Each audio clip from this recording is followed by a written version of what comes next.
আমি আসছি তো। বিসমিল্লাহির রহমানির রহিম। আপনারা সবাই ভালো আছেন? সবাই ভালো আছেন? আসসালামু আলাইকুম। আজকে অনেকদিন পর আমরা প্রায় 18 বছর পরে বোধহয় এখানে আসলাম। অনেকের বয়সে 18 বছর হয় না।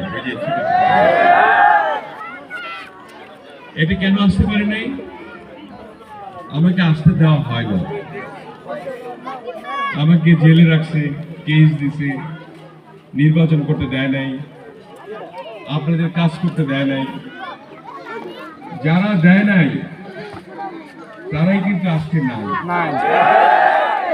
এটা আল্লাহর বিচার, তাই না? আল্লাহর বিচার।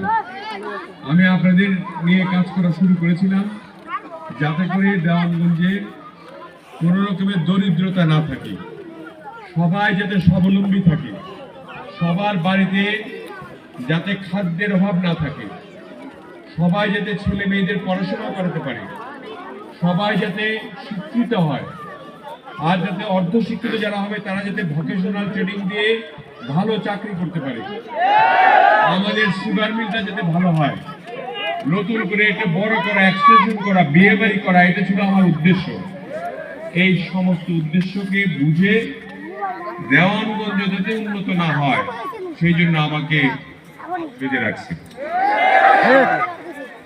আল্লাহ বিচার করছে না?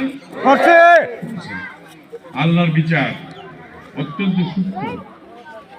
আপনি যা করবেন তার বিচার আজকে হোক, কালকে হোক, পরশু হোক পাবেন।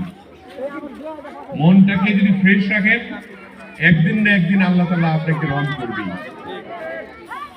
আজকে আমার মনে পড়তেছে এই বাজার দেখে। এই বাজারটা কিন্তু আমি প্রথম মাটি কেটে তৈরি করেছিলাম। মনে আছে আপনাদের? ছোটদের মনে নাই, যারা একটু গতবার নির্বাচন করেছেন তাদের মনে আছে, আমি করেছিলাম। আমাদের এখানে রাস্তাটাও কিন্তু করা হয়েছিল আমার আমলে। এটা আর পাকাও হয় নাই, আর কিছুই হয় না। পাকা যতটুকু করছিলাম ওইটা, বাকি এটা আর করা হয় না। বেরিবারটুকু করা হয়, বেরিবারটা করছিলাম আমি, কিন্তু এর পাকা আর করা হয় না। কারণ আমার যে কাজগুলি করার কথা ছিল সেই কাজগুলি করতে দেওয়া হয় না।